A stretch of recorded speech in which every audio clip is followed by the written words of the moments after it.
Good morning. My name is Rabbi Wyne, and I want to welcome you to Life is Great, where every Sunday morning we explore another amazing universal value derived from Judaism and show how it can enhance your life to become the greatest.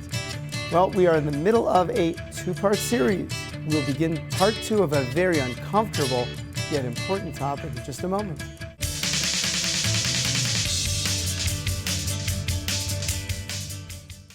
Welcome back to Life is Great. We are talking about that very uncomfortable topic about money and giving charity. You know, one time a rabbi shows up at a person's home, knocks on the door, man invites him to his fabulously furnished, beautiful, warm, comfortable home. The rabbi says, you know, there's a family.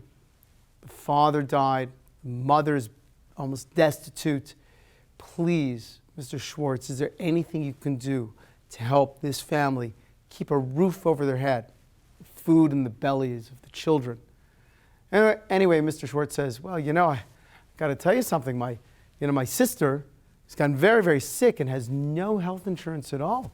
She has a lot of medical expenses.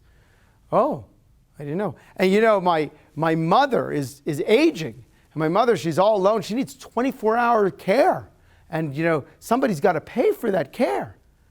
I didn't know that. And, you know, not only do I have myself 4 children in college, but there's many people who know me. I have many employees. And all those families, you know, they're all suffering. And they have people who need to be educated and people who are sick in the families. So the rabbi says, Mr. Schwartz, I had no idea you give so much to all these other people. If I knew that, I would not have bothered you for this one other family that's in difficult times. Whereupon Schwartz says, are you kidding? I don't help any of them. And if I don't help them, I'm not going to help your guys either. Unfortunately, that's the way giving charity goes with many people. There are many people out there that they're not interested in helping. They don't want to help. They look at every dollar that comes to them and they say, this is mine and I got to hold on to it as much as I can. Well, you know, it says in the Talmud, there's a reason why we are born with clenched fists, but at the end of the day, when we pass on, our hands are open. Because ultimately, what we have in this world is opportunity. And if we grab that opportunity and make use of that opportunity to give and to help others, then the Almighty could put something else in our hand and can help us. So we explored last week basically the reason why a person should give. And we discussed issues such as when you give, you feel better about yourself and you feel better about your life. And the reason you feel good is because you're connecting with the Almighty. We discussed how when a person gives, they create a measure for measure cycle. That the more good we do for others, the better the world is, and then the more the world does good for us. And we discussed how ultimately the reason you give is because it's the right thing to do. Yes, you give in order to get. When you give, you do get. But you give because it's a mitzvah, because it's a commandment to give. So now I want to talk about to whom should you give to? Do you give to charity? Yes, I do. How much do you give? You want it in a money? Sure. A lot, a little, a percentage? I would say that I give a little. A little? Yes. What are some of the things that you give to? I give to Susan Komen, American Cancer Society, and PBS. Okay. And tell me, what inspires you to give to those causes as opposed to all the other causes out there? Well, I have some personal reasons, you know, and particularly with PBS, I love their shows on Saturdays, and I always feel that they're giving me more than I could possibly give them. So the Torah goes in great length talking about poor people, who we should give to, who we should help. And the first category of people are people that are in need, an immediate need right now. The example in the Talmud is someone who is you're redeeming a captive, or a person who does not have enough food to survive the day. It's very interesting. Before we fulfill any commandments, we say blessings. We say blessings over when we put on our tefillin or a mezuzah. We light Shabbos candles. We say blessings before we eat food. We're always thanking God. Thanking God is a very important thing. There is no blessing to say when you give charity to the poor. Why is that? The Talmud says because in the amount of time that when you are called upon to give charity, in the amount of time it might say to say a short one-line blessing, harm might befall the recipient. You see how important it is that when we're called upon to help, that we extend our hand and we do help. The Torah doesn't want to give us one moment where a person would stop and say, no, here, hold on, Mr. Poor Person. I know you're hungry. Let me say a blessing and pray to God and show how I'll be a holy guy by praying to God. No, you want to be holy? Help the person who's in need. As we discussed last time, God's job is to help others, and we have to help others. So the first category of individuals that we help are those people that are in immediate need, redeeming captives, people that are extremely poor, people that don't have what they need today. The next category of people that we help, and really it's an action, is to spread Torah, to spread proper values. And we've discussed several times on Life is Great how important proper values are. But remember, when we help spread Torah, spread proper values, so what we are doing is we are creating more good people, which eventually creates more people that can give money. For example, if you did not know that it was an obligation for you to share 10% of your income in order to enhance the world, and then you learn that, now you become someone who starts giving. When we looked at some of the people that we interviewed at Coffee Bean, I said to them, wait, do you give charity? Do you consider yourself generous? I remember there was one recipient who said, no, I don't give any charity. Really? I don't know anybody who doesn't give any charity.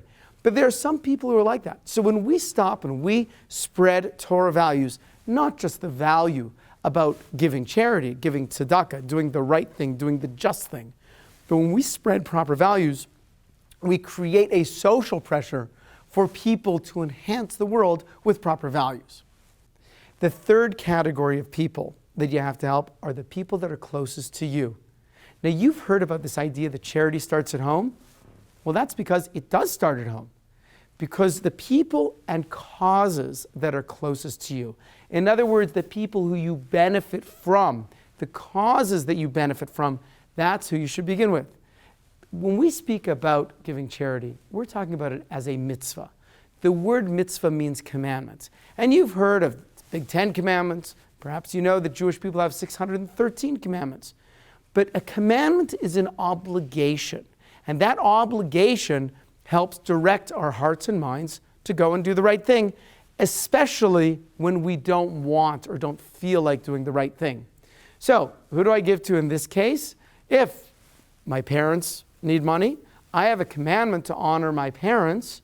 I don't have a commandment to spend my money to honor my parents. I have a commandment to spend their money. But what if my parents don't have money? Then I can take some of my charitable funds and I can use it to honor my parents, to take care of my parents' needs. Or if I have a particular house of worship I go to, or a program that I learn from, this program, the Life is Great program, if you benefit from the ideas that we're discussing here, then now part of your charitable funds, it becomes obligatory for you to help support this particular program. If a person had a disease, someone in their family, say they got, God forbid, cancer, then that's God's message to you that you should help support cancer research and taking care of people who have suffered from that disease. And your obligation to take care of people who have gotten cancer takes precedence over another person who doesn't have a family member who has suffered from that particular disease. So you see how it works. You start with what's closest to you. That's why you need to know where you come from. You need to know who's in your backyard. Who do you benefit from? And whoever you benefit from the most, and whatever messages God has sent you to make a cause close to you, that's where you will benefit from. So again, just in review over here. To whom do you give? You give to those people who have the most immediate need. You give to spreading Torah values, spreading good values. And the third group is you give to those that are closest to you. So actually, when you look into the Torah doesn't tell you that you have to give a specific amount. It says that if a person is poor and you have to give to them, then you have to take care of their need. What is their need? Needs are relative. And as a matter of fact, the case in the Talmud is of a person who had a slave who used to run in front of him and announce his coming. So if that person went bankrupt, then according to Jewish law, you'd actually have to buy that person or provide for that person a slave to announce his arrival until he could adjust his emotional needs. Because remember, when we're giving charity, it's not just about taking care of one's physical needs, it's taking care of their emotional needs as well. Now, if a person is living with exorbitant emotional needs, of living in an exorbitant way, there's no mitzvah, there's no commandment to keep him up at that exorbitant level. But at the same time, you cannot drop him down so quickly. And that's where coming to charity is an important idea. You know, there was one particular person goes up to his rabbi and says, Rabbi, I'm very, very wealthy, and I want you to know I'm very frugal on myself. I only eat meat once a week. And I eat the most bare bones stuff, and I only buy clothes once a year. The rabbi turned to him and said, you know, you're doing this interpretation of Jewish law thing all wrong. You get yourself a nicer car, get yourself a nicer house. You have the money, you can afford it. And you know what? You should eat meat 4 times a week. And you should dress yourself and your family in better clothes. Well, when that person left and the students asked the rabbi, what are you doing? He said, you know, if that person who's very wealthy, if he exists on a very small level, when someone who's poor comes to him, you know what? He'll starve. But if a person who has money lives on a level that's befitting of him, then he will take care of the poor in the proper way. And that's why perhaps at the beginning the Torah did not give you exactly how much you have to give. It just gave, take care of the needs. The truth is, the needs of our community are much larger than any of us can provide for. So, it came a time when the Jewish people became extremely over-generous, generous to a fault, to the point where they themselves were causing themselves to become poor and needy. So, the rabbis came and gave the number of 10%. A person must give 10% of his income after taxes to charity. Where does that 10% come from? Well, there's 3 places. The first place it comes from is from Abraham. We find that Abraham, when he went to war to save his nephew Lot, and he came back, he took care of all the people he was at war with. They brought back a lot of spoils from that war, and he met the priest of the day, Malkei Tzedek. And Malkei Tzedek was the holy man of the day, and we find in the Torah that Abraham gave 10% of his income to Malkei Tzedek as an offering, as gratitude to the Almighty. Abraham's son Isaac, well, Isaac also, he was blessed tremendously. But he was blessed tremendously, and it says that when he sowed his field, he reaped back 100-fold. Why? Because not only, the Talmud explains, did Isaac give that 10%, but he pre-gave that 10%. In other words, he stopped and said, I'm going to have the money next month, but this person needs the money now. I'll give my 10%, my anticipation of 10%, I'll give it now.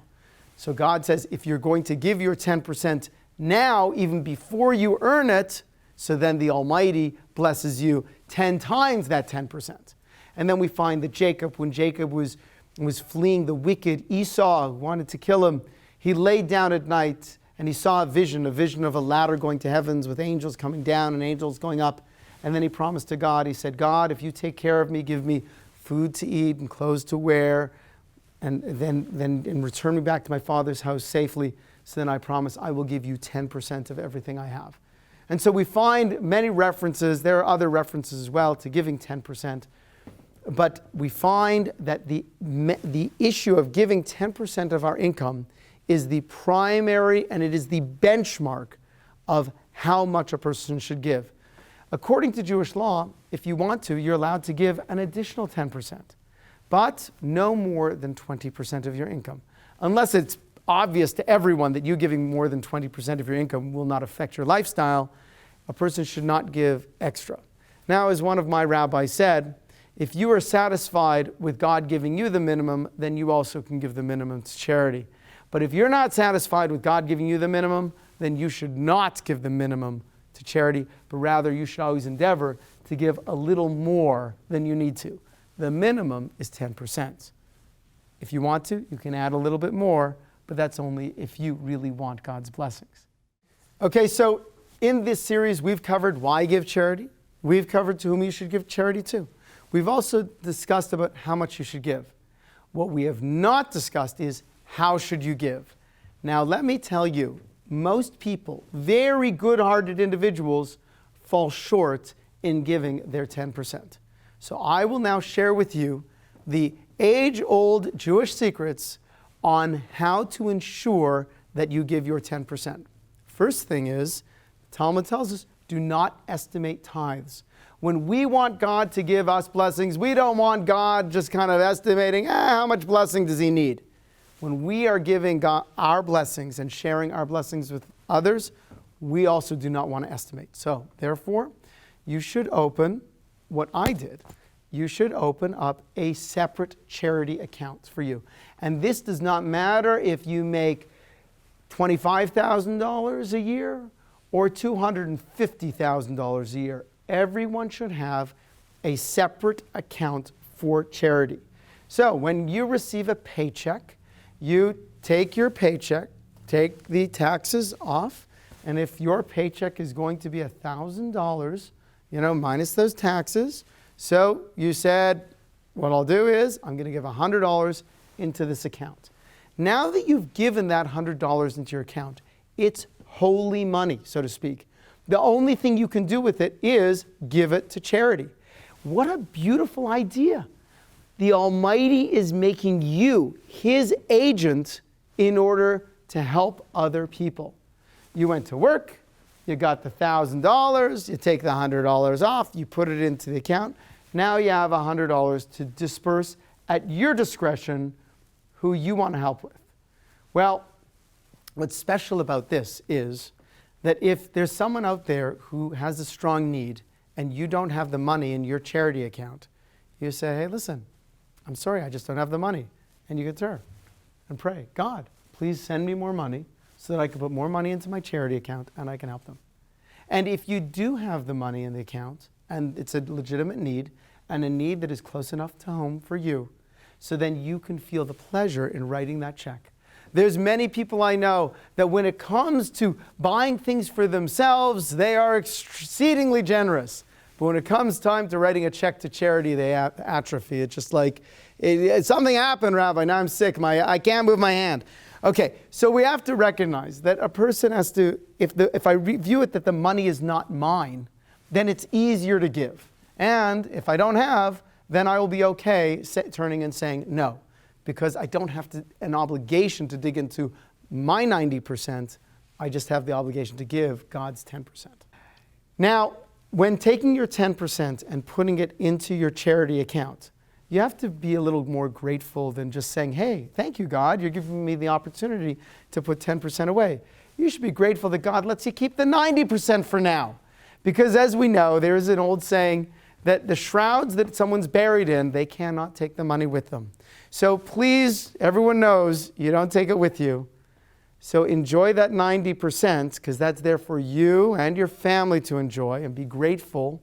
But really, nothing we have in this world belongs to us. And we have to be keenly aware of that concept. So therefore, when you give your 10%, enjoy doing the Almighty's bidding and have pleasure when giving that 10% over to your charity account. Now that the 10% is in the charity account, we've already discussed who you should give it to and how you should give it out. But I would suggest that 10% can be very effective and impactful, or it can be non-effective and non-impactful. What a person should do is take 2 or 3 of their major charities, causes that they have, and they should give most of that 10% to their 2 or 3 causes, the ones that are closer to you. You have a particular school, you have a house of worship, you have a particular poor person that perhaps is a relative of yours. So you stop and you say, I'm going to take, say, 70% of that 10% and divvy it up between those 3 people. And then the last 30%, say, of that 10%, that you're going to basically give to whomever asks. That you're going to take $1, and as you're driving down the street, and if you want to give, you see a poor person, you give the $1 there, you give $1 here, $1 there. That's how you should do it. Everyone should have in their home, and certainly in their place of work, a pushka. A pushka looks something like this. It's a charity box. Now this one, of course, goes to Young Israel Aish. You take it, take the money, you put it in there, and it just sits there. Might be $1, might be a quarter, might be a penny. Or you can make your own.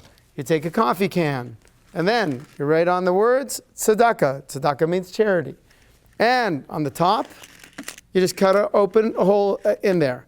And all you do is you take, whenever you feel like it, put $1 in there, put a quarter in there, put a penny in there. Because the more often you give, the more you train yourself to give. You know, in Jewish law, if you had $100, what do you think is better? Is it better to just walk up to somebody who needs it and give them $100, or to give $1 100 times? Well, I kind of gave you the answer. It's better to give $1 100 times because you train your hand to give. And a big part about giving charity, giving tzedakah, is just training yourself to become a giver. Many years ago, when I was studying in yeshiva, I was in Jerusalem, and so there's 200 guys in the room, people pray, and in the middle of prayers, they'd pass around the tzedakah box. A guy, he wouldn't pass around, the guy walked around this in the middle, and all the students would go, and everyone's living on student loans, right? They'd put a nickel in there, put a dime in there, that kind of stuff. So for a while, I had the job of emptying out the tzedakah box, the pushka, and counting up all the money and writing down, putting in an envelope, writing down how much money was collected in that day. So I went to one of my rabbis and I said, Rebbe, this is pathetic. It was terrible. There were like 200 guys. We're all like 18, 19 years old, right? And some of the guys are a little older. I go, there's 200 guys in the room. And I think today during services, maybe we collected, $20, maybe. So he turned and he said, he goes, listen, you don't understand. Right now, you're all in Israel. None of you guys, no one's at home. Everyone's living on borrowed money. You guys don't have money. Everyone's putting literally pennies, nickels, dimes in there. He goes, but if every day you put something in, you train yourself to put something in. So you're going to grow up. You're going to get your degrees. Some of you guys are going to become rabbis. Some of you guys are going to become lawyers. Some of you guys are going to become attorneys. Whatever you're going to do. Lawyer, attorneys, doctors, accountants, whatever it is.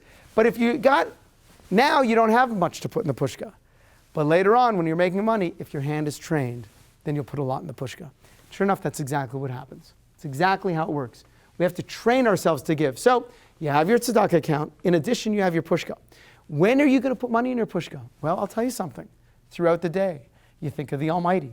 You have a problem. You have a prayer. God, please help me with such and such a thing. You put money in the pushka. Okay, I think we've covered a lot. So you'll probably have to watch this television program many, many times, which you can access it by going to the YouTube channel. Go to my YouTube channel, Rabbi Wyne, and you can find it there. And all of the episodes of Life is Great are posted on our YouTube channel. Now, I also want to invite you to join me. Don't go away. We're going to come back in just a few moments with the Rabbi's Inbox, where you have the opportunity to send me questions, and I will always answer them and sometimes even read them on the air.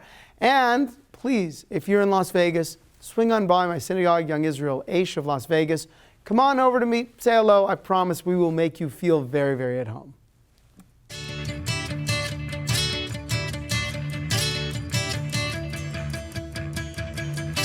Do you know someone who needs a little more happiness in their life? Maybe it's you who needs more happiness in your life.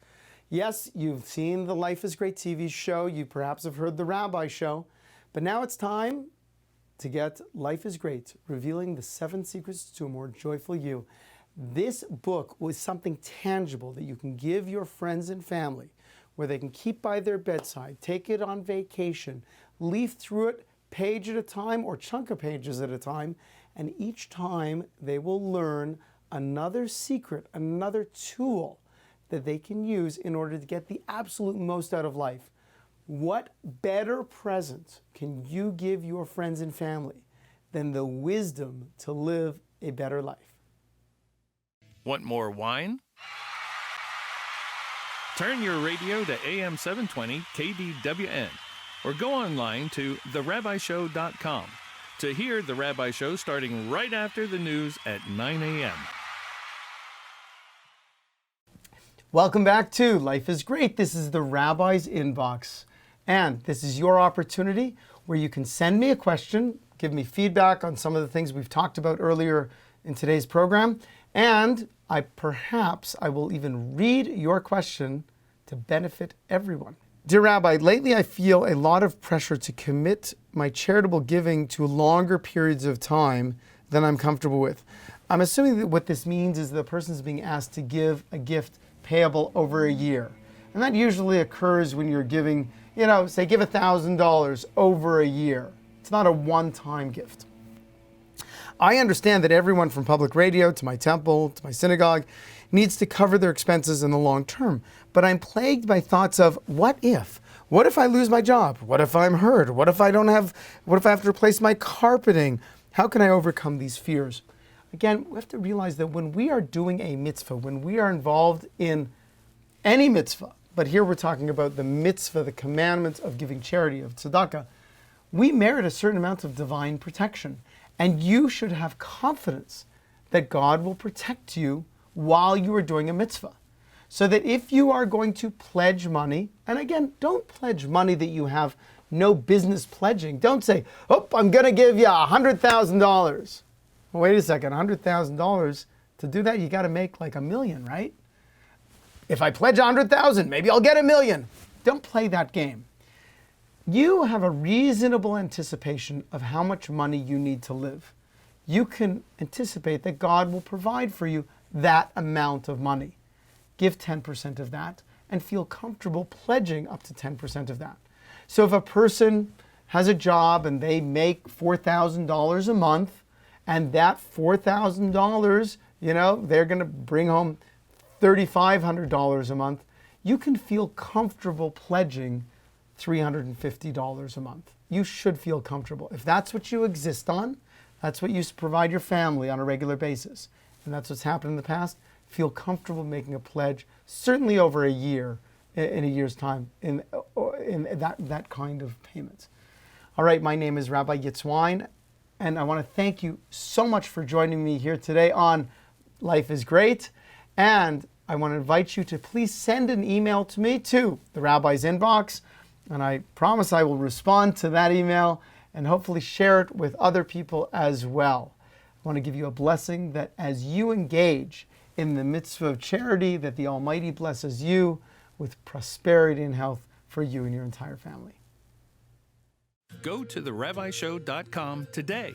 Make a donation, and Rabbi Wyne will send you a free Jewish calendar for the new year, along with his personal blessings.